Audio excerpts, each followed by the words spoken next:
네, 지난 10일과 11일 이틀간 치러진 사전투표가 역대 최고의 투표율을 기록한 가운데 각 당은 막판 총력전을 펼치고 있습니다. 여권에서는 지나친 낙관론에 대해 혹시 모를 역풍에 경계하며 단속에 나섰고요. 야권에서는 오만에 극치라며 심판론을 외치고 있습니다. 이틀 앞으로 다가온 4.15 총선, 김태일 영남대 정치외교학과 교수 그리고 홍성걸 국민대 행정학과 교수와 함께 살펴보겠습니다. 두 분 안녕하십니까? 네, 안녕하세요. 자, 앞서서 말씀드렸지만은 지난 10일과 11일 이틀 동안 치러진 사전 투표 역대 최고 투표를 기록했어요. 26.69%. 네. 두 분 모두 방송 전에 투표를 했냐고 이제 봤는데 하셨다고 답을 하셨어요. 네, 다 했습니다. 예, 자, 이렇게 높은 투표율 어떤 의미가 있다고 봐야 됩니까? 여러 가지 복합적인 의미가 있는데요. 우선 이 제도가 처음 도입이 됐을 때 이후부터 이렇게 보면은요, 처음엔 사람들이 많이 모르다가 또는 익숙하지 않다가 점점 익숙해지면서 확 이제 사전 투표하는 사람들이 올라가요. 네. 왜냐하면 편리하거든요. 주중에 수요일 날 나와서 일부러 투표하는 것보다 네. 금요일, 토요일, 주말에 또는 일하러 나왔다가 내가 투표하러 갑니다. 그러면 다 보내주거든요. 네. 그러니까 이제 이게 다 올라가죠. 그러다가 어느 정점 정도에 들었으면 또 안정화되는 그런 추세가 있다는 거 하나. 그다음에 또 하나는 이미 이제 예를 들어서 선거 자체에서 양쪽이 서로 진영이 다른 양쪽이 완전히 이렇게 좀 분리가 돼서 상당한 경쟁이 있을 때 이럴 때는 이미 확정된 사람이 많아요. 마음을 정한 사람들이 많기 때문에 당연히 사전 투표가 올라가죠. 그래서 이거는 어떻게 보면 이걸 가지고 여야가 유불리를 따진다거나 이럴 문제는 아니고 그래요. 유불리는 수요일 날의 정규 투표일에 결정된다. 이렇게 볼 수가 있습니다. 예. 김 교수님께서는 어떻게 분석을 하세요? 글쎄요, 그게 한 세 가지 설명이 있어요. 네. 방금 이제 홍 교수 말씀하셨던 제도 효과설이 있고요. 네. 그다음에 결집설이 있고 하나는 이제 위험 분산설이 있죠. 이번엔 코로나19 때문에 당일날 많이 몰릴 가능성이 있으니 네. 사전에 좀 한가할 때 투표를 하자. 이런 이제 의도가 반영된 것이라고 볼 수가 있겠고요. 유불리 문제는 역시 가봐야 알 것 같습니다. 네. 예전에는 사전 투표에 젊은 층들이 많이 나오기 때문에 투표율이 높으면 진보 진영 쪽이 유리하다 이런 설명이 있긴 했습니다. 그렇죠. 그런데 지나놓고 보니까 그런 설명도 타당하지 않다고 하는 것이 증명이 되었어요. 왜냐하면 요즘은 이제 젊은 층이라고 하는 20대의 성향이 반드시 어느 한쪽 방향으로 가는 것이 아니라는 점이 있고요.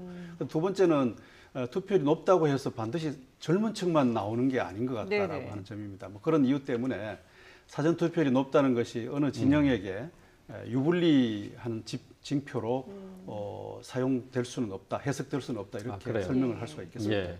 저희가 잠시 전에 화면을 통해서 보여드렸습니다만은 각 당의 이제 사전 투표를 놓고 본 반응이 뚜렷하게 엇갈리거든요. 이제 더불어민주당 같은 경우는 코로나19 위기 극복을 하라는 유권자의 의지, 그러니까 정권에 대한 지지 표시다라고 얘기를 했고, 미래통합당의 경우는 분노 투표다, 그러니까 정권에 대한 심판이다 이렇게 해석을 했어요. 네. 그러니까 지금 사전 투표율만 가지고는 이거 어떻게 성격을 구분할 수는 없다는 얘기죠. 아까 말씀드린 것처럼 결집 효과니까 양쪽이 다 두 쪽이 맞는 거죠. 그러니까 자기를 지지하는 자기 당을 지지하는 사람들이 많이 몰려 나왔다고 보는 겁니다. 그러니까 이 선거는 일종의 자기 확신에 의한 것이기 때문에 떨어지는 사람도 결코 떨어짐이 확정될 때까지 자기가 당선된다고 믿거든요. 그러니까 이제 이런 반응은 지극히 당연한 거다. 저런 각오도 없으면 정당하기 어렵죠.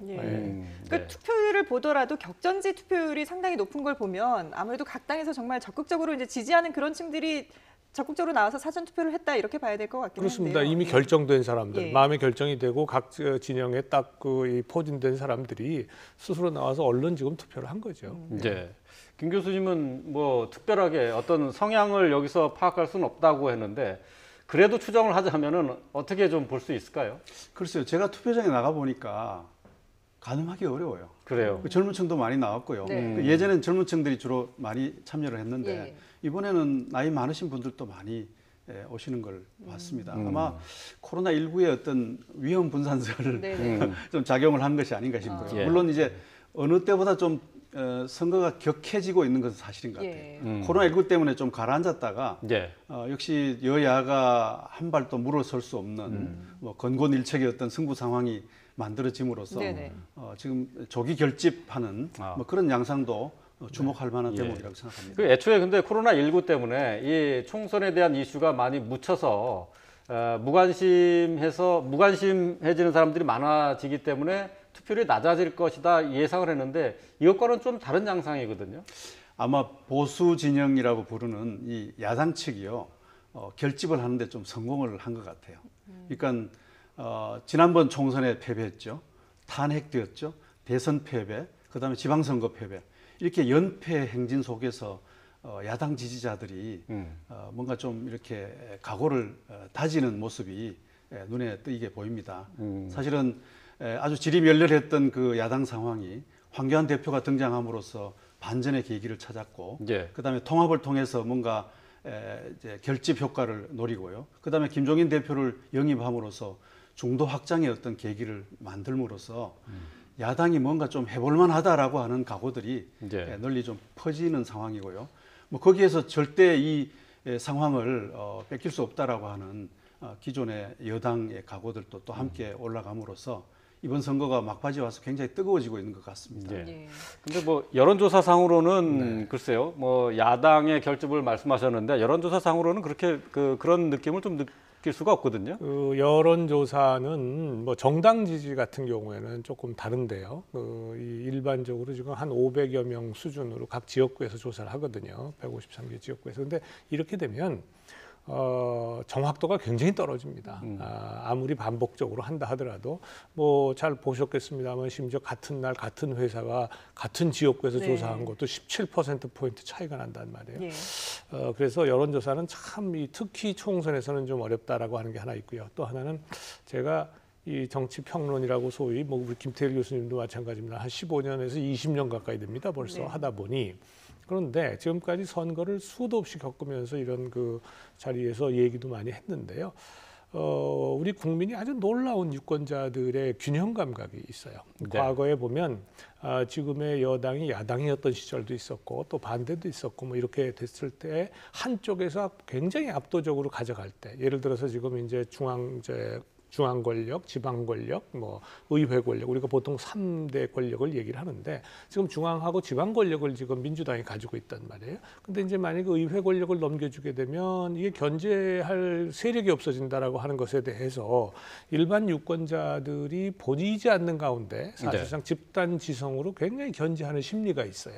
그래서 예전에도 그랬습니다. 과거에 지금의 이 통합당, 뭐 보수당 계열에서 아주 압도적으로 지지를 받을 때에도 한 번 정도 남은 그 선거에서는 반드시 이 보수당이 또 압도할 거다, 보수 계열이 압도할 거다라고 해도 결과는 정반대로 나온 경우가 상당히 많았습니다. 그래서 이번 선거는 코로나19의 영향 때문에 오히려 상당히 그 지금 치열해진, 격렬해진 그 대등해진 그런 차이가 있는 현실이고, 예.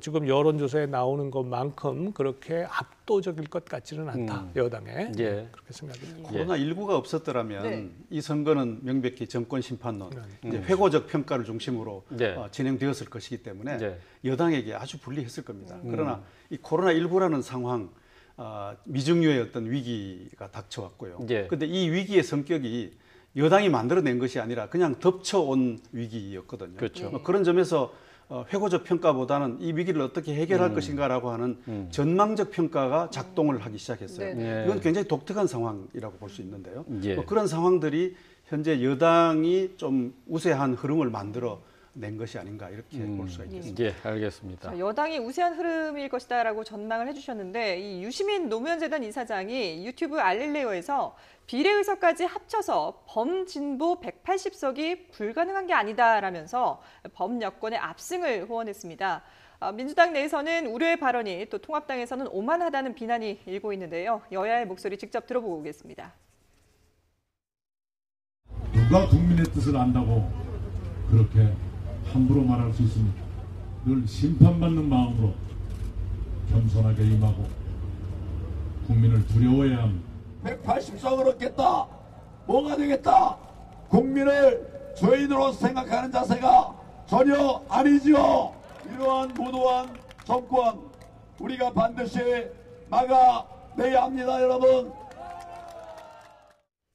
네, 사실 이 투표가 끝나고 나면 항상 개표 뚜껑을 열어봐야 알 수 있다라는 그런 전망들을 많이 하는데 지금 일단 뭐 유시민 이사장은 상당히 지금 호언장담하는 그런 전망을 내놓고 있어요. 네. 어떻게 보셨어요? 미래통합당으로서 참 호재인데요. 네. 아, 그래요? 왜 저렇게 얘기했을까 하는 것이 궁금한 대목 아니겠습니까? 뭔가 정치적인 어떤 전략으로서 얘기를 했다면 네. 좀 어리석은 일이라고 볼 수 있습니다. 아. 이 선거 막바지에는 사실은 밴드웨건 이펙트보다는 예. 그 언더독 이펙트라는 것이 더 강합니다. 말하자면 설득하고 간곡하게 호소하는 전략이 더 먹히는데 네네. 이렇게 호언장담함으로써 견제의 심리가 더 강고해질 것이기 때문에요. 예. 그런 점에서 이런 전략적 의미를 모르고 유시민 그 이사장이 얘기했을까? 아니면 그냥 정치 평론가로 그냥 얘기를 한 것이 아닐까? 뭐 이렇게 두 가지를 생각해 보는데 저는 그냥 하나의 정치적 평론가로서 얘기를 한 것인데 180석도 범 여권이 뭐 못하란 법은 없다 이렇게 얘기를 했는데 예. 그러나 현실적으로 한 사람의 정치 평론가가 아니라 유시민 이사장은 중요한 정치적 플레이어로서 지금 작동을 하고 있는 그렇죠. 상황이기 때문에 아마 이렇게 미래통합당에게 다소 호재의 상황을 만들어내고 있는 것 같습니다. 유시민 이사장의 발언이 이제 미래통합당에는 그 호재라고 말씀하셨는데 또 말씀하시는 가운데 또 선거 막바지로 가면 갈수록 언더독 효과 그러니까 약자에게 더 힘을 실어주려는 그런 심리가 있다고 하는데 그게 이제 어느 정도 증명이 된 얘기들입니까? 아까 말씀드린 것처럼 그 뭐 시기도 시기고 하여간 그 약자의 우리나라 그 유권자들이 그 동정표가 상당히 있어요. 근데 그 동정표 그냥 동정표가 아니고 말씀드린 것처럼 균형 감각이거든요. 균형 심리. 그래서 이게 만약에 지금 예를 들어서 지난 지방 선거에서 말이죠. 민주당이 자치단체 장뿐만 아니라 의회를 거의 석권을 하다시피 했어요. 거의 90% 이상 석권한 데가 많습니다. 예. 이렇게 했더니 지방의회에서와 원래 지방의회와 지방자치단체장은 우리나라에서 기관 대리평이라고 그래요. 상호 견제하도록 돼 있는 건데 견제가 전혀 안 이루어지는 거예요. 그래서 굉장히 많은 공공 지출이 막 늘어나고 있습니다. 이게 사실은 다 부채가 될 거거든요. 부채가 되면 결국은 유권자들이 내지 그거 결정한 지금 자치단체장이나 의원들이 내는 거 아니지 않습니까? 근데 그것에 대한 깨달음들이 자꾸 나타나는 거죠. 그런 것들에 대해서. 그래서 민주주의라고 하는 것이 우리 국민들이 아주 이 견제와 균형의 원리에 대해서 본능적인 감각이 있는 것 같아요. 제가 말씀드린 것은 개개인이 그렇다는 것이 아니라 집단적으로 보면 결과적으로 그런 경우가 굉장히 많이 나타납니다. 그런데 그런 가운데 지금 말씀하신 것처럼 유시민 이사장이 180석은 뭐 충분히 가능하다 뭐 이런 얘기라든가 또 이해찬 대표도 그랬죠. 일당은 이미 된 거고 몇 석이냐가 문제, 과반을 넘기느냐가 문제다 뭐 이런 얘기를 했단 말이에요. 이제 그런 거를 보면 이것이 자신감의 표현, 어떻게 보면 자기 를 지지하는 자기 당을 지지하는 유권자들을 결집시키려는 그런 목적이 의도가 그런 것이 아닌가 싶기는 한데 그런 효과보다는 오히려 지금 이런 상황에서 다시 얘기해서 지방 권력과 중앙 권력을 이미 장악하고 있는 상태에서 그리고 지난 3년 동안의 경제 성적표가 별 볼 일 없다라고 하는 것이 진보 경제학자인 우석훈 박사도 얘기하고 있는 거 아니에요. 진보적인 사람들이 다 그렇게 지금 얘기하고 있다 이 말이에요. 근데 이런 상황이라면 오히려 뭐 말씀하신 것처럼 중도 유권자들을 보수 성향으로 밀어내는 효과가 훨씬 더 클 수 있다. 그래서 오히려 지금 이낙연 후보나 이런 분들이 얘기하는 것처럼 좀 이게 더 문제가 되고 오히려 더 악재가 될 소지가 있고 반대로 그렇다면은 통합당에는 호재다. 그것도 대표와 또 아주 간판이라고 할 수 있는 유시민 이사장이 그런 얘기를 하니까 그래? 그러면서 이제 반대의 지지 세력이 결집할 가능성이 더 커진다 이렇게 볼 수 있죠. 근데 이런 발언을 했을 때 어떤 효과가 나올 것인지를 생각하지 않고 발언하지는 않았을 텐데요. 그렇다면은 뭔가 좀 정말 말 그대로 자신감이 있는 건지 그런 부분들은 어떻게 보세요? 뭐 그렇게 보는 거죠. 지금 통합당 보니까 지지 멸렬한 것 같고 자기네 말로 지금 그러잖아요. 백원우 전 비서관 같은 경우에 뭐 참 말 좀 답기 어려운데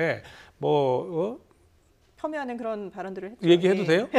예. 쓰레기죠. 네, 네, 어? 네. 쓰레기라고 지금 상대방을 뭐 이미 폄하를 고도가 나간 한단 거니까요. 말이에요. 예. 예. 그러니까 이런 상황이 되니까 뭐 유시민 이사장이나 이해찬 대표나 이런 분들의 지금 속에는 생각에는 저건 상대도 안 되는 지금 그 정당으로 지금 보고 있는 겁니다. 예. 그러니까 저런 얘기들이 180석 이상 뭐 사실은 속으로는 200석 넘긴다고 생각하실지도 몰라요. 그런데 200석까지 그러면 개헌이 위험하잖아요. 그러니까 예. 180석 정도로 해서 나는 오히려 적게 얘기했다. 지금 이렇게 생각하고 있을 가능성도 내심 상당히 있습니다. 예, 알겠습니다.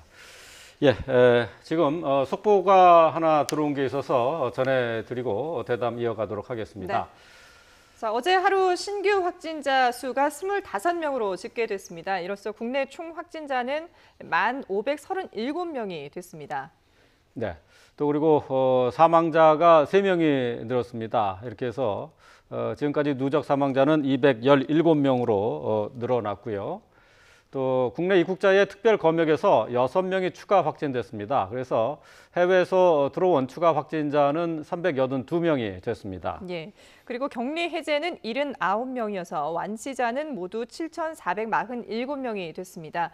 지금 며칠째 30명 안팎의 확진자 수를 보이고 있는데요. 어제 하루 추가 확진자가 25명이 늘어서 국내 총 확진자는 1,537명이 됐고요.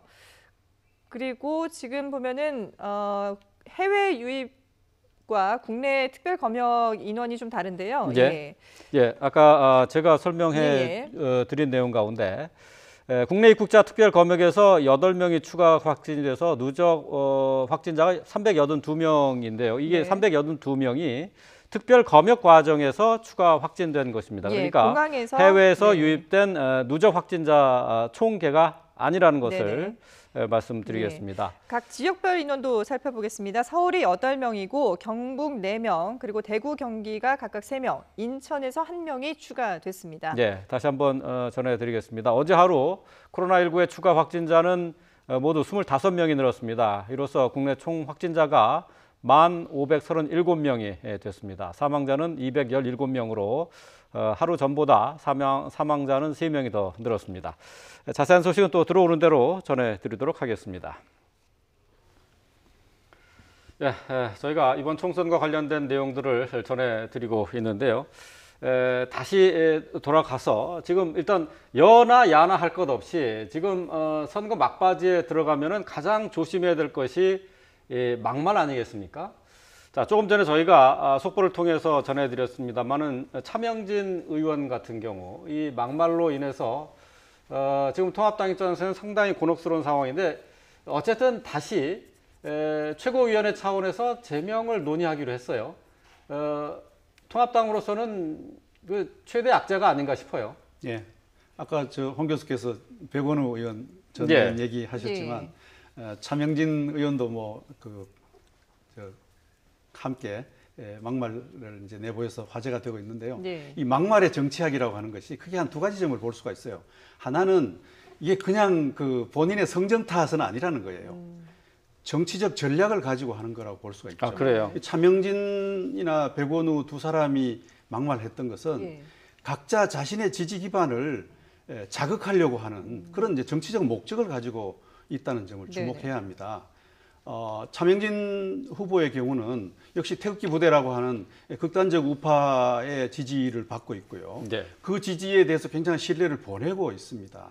그런 점들이 차명진 막말의 배후에서 우리가 해석을 해야 될 대목이고요. 예. 또 하나는 이제 그 정치인이 갖고 있는 정치적 교양의 문제라고도 볼 수 있죠. 뭔가 자신이 비난을 하고 싶은데 비난을 좀 격조 있고 품위 있는 언어로서 또 설득력 있는 어떤 설명 언어로서 하기가 불가능할 경우에 그런 자질을 갖고 있지 못할 때 저런 이제 막말이 쏟아져 나옴으로써 많은 사람들에게 분노를 일으키고 있는데요. 예. 그런 정치적 교양의 문제, 또 하나는 정치적 전략의 문제가 함께 존재하고 있다 이렇게 예. 볼 수가 있겠습니다. 네. 이런 전략이 통하려면은 이게 세가 결집되는 효과가 있어야 되는데 문제는 거기에 대한 반발이 너무 많이 나오다 보니까 이게 미래통합당에서도 상당히 좀 부담을 느낀 게 아닌가 싶어요. 물론이죠. 예.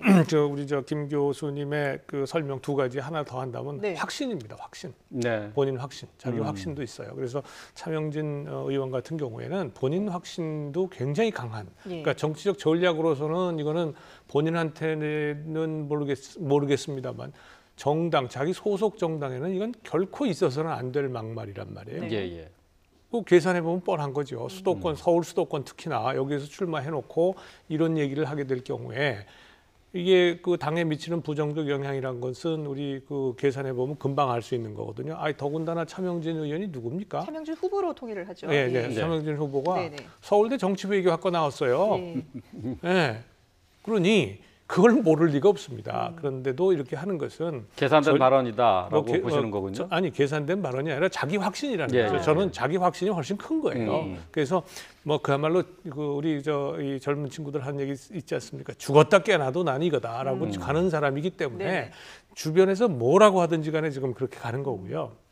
정당 입장에서는 통합당 입장에서는 이거 참 난감하죠. 근데 이제 그 자식이 여럿이다 보면 그 중에 내놓은 자식도 있거든요. 이게 차명진 의원이야말로 내놓은 자식이에요. 네. 오죽하면 그러겠어요. 근데 지금 뭐 최고위에서 다시 제명을 논의한다. 뭐 제명을 시킨다 하더라도 예. 사실은 재심 신청도 할 수가 있죠. 예, 뭐 예. 그건 절차에서 다 보장된 거니까. 네. 자, 이렇게 되면요. 어차피 이번 선거에서는 후보로서 그냥 가는 겁니다. 그렇죠. 김대호 후보도 마찬가지예요. 네네. 재심 결정이 그 안에 나오지 않기 때문에 그럼 가는 거예요. 그러니까 지금 이 상황에서는 정당으로서도 통합당으로서 어쩔 수 없는 지금 그 상황이 되어 버렸고 네. 뭐 노력은 하죠. 이렇게 제명 이렇게 해서 유권자들이 이탈하는 것을 중도 유권자들이 이탈하는 것을 막으려고 노력은 하겠습니다만은 그 부정적 영향이 얼마나 클 것인가. 혹은 네. 반대로 뭐 태극기 부대 어르신들처럼 이렇게 아주 그 생각에 동의하시는 분들을 결집시키는 효과가 얼마나 클 것인가. 이건 뭐 지금은 이제 뭐 하늘에 맡기는 수밖에 방법이 예. 없는 상황이 되었습니다. 예. 조금 그 시기적으로 좀 실기한 게 아닌가 하는 생각도 좀 들어요. 지난주에 윤리위원회가 있었는데 네. 그때 정리를 해줬어야 되는 게 아닌가 하는 생각이 좀 들긴 합니다. 뭐 그렇습니다. 근데 그때 정리했다 하더라도요. 재심 신청을 하게 되면 뭐 당헌 당규에면 10일인가 그래요. 예. 지금 김대호 후보도 마찬가지 아닙니까? 이제 이렇게 되기 때문에 어차피 물론 그렇게 되면 지역구에서 차명진 후보가 당선될 가능성이 더 떨어지겠죠. 네. 지지 그 표를 줄 사람들이. 네. 그러나 하여간 상황은 그렇다. 별 차이는 없었다 이렇게 보였습니다. 예, 알겠습니다. 예. 자, 그런가 하면 지금 올해 이번 총선에서 또 눈길을 끄는 것이 비례정당 투표용지가 엄청나게 깁니다. 처음으로 도입된 준연동형 비례제로 인해서 무려 35개 정당이 나서고 있는데요. 표심에 호소하는 각 당의 모습들 보고 두 분과 또 얘기 나누도록 하겠습니다. 반개혁, 반민주정당인 더불어민주당과 미래통합당이 과거로 회귀시키려는 선거제도를 민생당이 지켜낼 것입니다. 비록 거대 정당들의 위성 정당으로 많은 어려움을 겪고 있지만 시민들께서 교섭단체 만들어 주실 것으로 확신합니다. 저는 정당 투표에서 20%를 얻는 것이 목표입니다. 그 20%를 얻으면 21대 국회에서 견제하고 제대로 역할을 할 수 있다.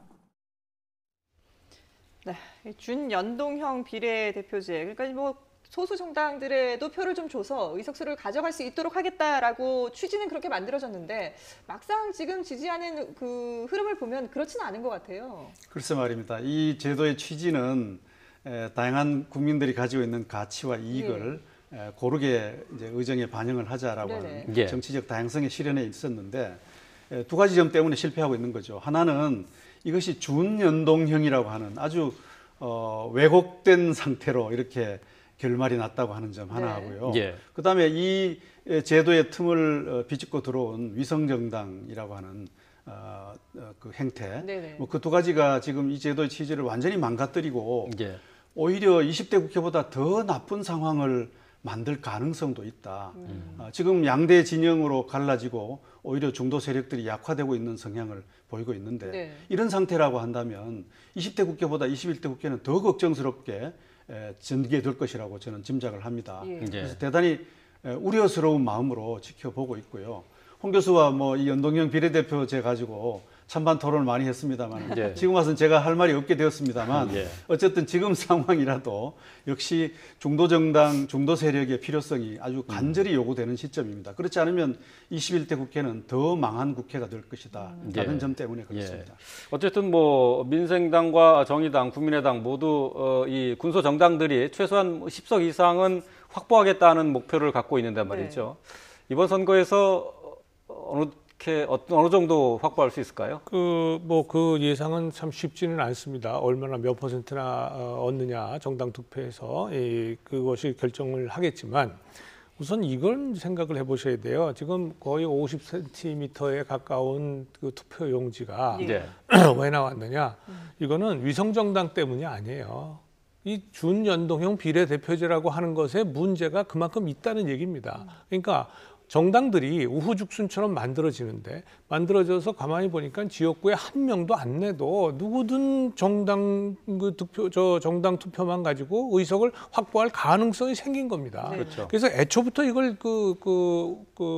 정치학자들 중에 상당수가 이 제도는 우리나라에 맞지 않는다. 왜냐하면 제도를 만들면 우리나라의 우리나라 정당뿐만 아니라요. 어느 조직에 가더라도 어떤 규칙을 만들면 그 규칙을 준수하려고 노력하는 사람들도 물론 있어요. 그렇지만 그걸 어떻게 하면 그야말로 바이패스 한다고 그러죠. 우리가 우회를 해서 자기의 목적을 최대한 달성할 것이냐를 연구하고 생각하는데 우리나라 사람들이 아주 특기가 있어요. 주특기가 있습니다. 그래서 이게 뭐 사실은 우리가 과거에 약소국으로 살아온 어떻게 보면 그런 역사적 배경 때문에 나타난 생존 논리예요. 네. 이게 나쁜 것이 아니라 생존 논리입니다. 그래서 지금 이 정당들도요, 만약에 이 준연동형 비례대표제 혹은 연동형 비례대표제라 하더라도 이게 가지 않습니까? 그렇게 되면요. 그러면 다음번에 가면 정말 100개의 정당이 나올 수도 있는 거예요. 이 제도 자체가 우리나라의 정치 문화와 우리의 경험에 맞지 않는 겁니다. 이런 제도를 도입을 해서 소수 정당을 도우려고 생각할 것이 아니라 실제로 소수 정당들이 명확한 비전과 정책을 가지고 대규모 정당들의 경쟁을 해서 이겨낼 생각을 해야 되는 거예요. 근데 그것이 아니고 그저 지역의 균형 지역주의를 타파하기 위해서 선거제도를 이용을 하자. 선거제도가 지역주의 타파하는 데 이용하는 제도입니까? 그러고 선거제도 있는 거 아니거든요. 표심을 정확하게 반영하라고 있는 건데 이걸 주장하는 학자들 자체가 지금 잘못된 겁니다. 저는 그 투표용지의 길이는 사실은 좀 생경하긴 하지만 그게 문제될 건 아니라고 생각합니다. 그건 개표의 불편함을 초래할 뿐 뭐 더 이상의 나쁜 기능을 하는 건 없습니다. 그래서 투표용지 길이는 별 문제가 아니고요. 위성정당이 이런 비례성 강화를 위한 제도에도 불구하고 쓸어 담는다는 데 문제가 있는 거라고 봅니다. 그래서 이번 선거를 이제 지나고 나면 우후죽순처럼 나타나는 그런 이제 제도, 그런 정당들은 좀 시장 기능을 통해서 이제 제어가 되리라고 생각하고요. 역시 연동형 비례대표가 필요한 것은 분단 체제와 지역주의와 소선거구 제도에 의해서 만들어진 이런 양분할 구도의 정치 체제를 넘어서야 된다라고 하는 어떤 역사적 과제 실현에 필요한 제도라고 저는 생각을 합니다. 우리가 이 문제 가지고 좀 더 토론을 했습니다. 앞으로 이제 뭐 연동형 비례제에 대해서는 뭐 이번 선거가 끝나고 나면 정치권에서 이제 활발히 논의될 것으로 생각이 돼요. 뭐 반드시 뭐 이번 선거에서 어떤 결과가 나타나든지 간에 반드시 문제가 있다고 짚어주는 부분이 있기 때문에 이 부분에 대한 논의는 뭐 다음으로 좀 미루도록 하고요. 지금 현재대로 이제 투표가 이루어지고 있는데 말이죠. 이루어질 거고 지금 비례대표 투표 뭐 50cm 가까운 이 길인데 이 정당이 어느 건지 사실 유권자들은 혼란스러울 때가 있어요. 그래서 1번으로 제일 먼 올라가 있는 민생당 같은 경우 오히려 득을 보고 있다 이런 얘기도 들리더라고요. 글쎄 우리나라 유권자들의 수준이 뭐 순서에 의해서 그렇게 투표를 하는 것은 아니라고 봅니다. 뭐 다소간의 영향이 있을지 몰라도 명백히 자기 어떤 가치와 자기 선호에 따라서 투표를 하리라고 보는데 문제는 이른바 양대 정당이 아닌 제3 세력이 네. 이번 선거를 통해서 얼마나 지지 기반을 만들 것이냐 하는 것이 이제 걱정스러운 대목입니다. 예. 적어도 지금까지로 봐서는 위성 정당이 다시 또 양분할 구도를 이제 만들어가고 있는 형세인데 네. 한 가지 조금 주목할 대목은 처음보다는 조금씩 정의당이나 또 국민의당이나 또 여타 정당들이 조금씩 지지 기반이 상승하고 있다는 점을 좀 주목할 필요는 있다고 생각합니다. 그래요? 그래서 예. 선거 결과에 어떻게 반영이 될지는 모르겠습니다만은 네네. 뭐 그러한 것들도 역시 우리나라 유권자들의 어떤 수준을 보여주는 가늠자가 되지 않겠나 하는 생각입니다. 네. 자, 뭐 연동형 비례대표제 이번에 이제 처음 도입이 돼서 실시가 되는데요.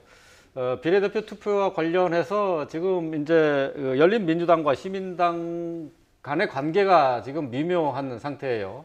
좀 이런 상태에서 열린민주당 같은 경우 당초에 예상했던 의석수보다는 다소 낮춰 잡는 것으로 지금 보도가 되고 있는데 이건 어떻게 해서 뭐 자체적으로 이렇게 분석하고 있는 거라고 보십니까? 제가 느낌도 그렇습니다. 처음에는 이제 열린민주당이 굉장히 주장하는 바가 선명하고 네. 또 입장이 강경한 분들이 모여 있습니다. 네. 뭐 그런 이제 좀 강한 개혁 성향을 가진 지지자들이 네. 열린민주당에 대해서 굉장히 많은 지지를 보냈던 게 사실이고요. 또 열린민주당의 비례 리스트를 보면 다소간 명망이 이미 있는 분들이 많이 모여 있습니다. 뭐 그런 점에서 좀 지지 기반을 만들어 가고 있는 것 같았는데 네. 역시 진영 논리가 작용을 하고 있는 것 같습니다. 더불어민주당이 우리의 자매 정당은 더불어시민당이다라고 하는 네. 선언을 계속 함으로써 네. 진영 속에 이제 교통 정리가 되고 있는 이제 그런 상황 속에 있는 것 같고 뭐 그런 흐름 속에서 열린민주당으로 쏠렸던 관심들이 다시 또 더불어시민당 쪽으로 조금 이동하고 있는 것도 사실인 것 같습니다. 예, 예. 알겠습니다. 네, 이틀 남은 총선 저희가 김태일 영남대 정치외교학과 교수 그리고 홍성걸 국민대 행정학과 교수와 함께 전망해봤습니다. 두 분 말씀 잘 들었습니다. 네, 뉴스 특보 60초 뒤에 이어가겠습니다.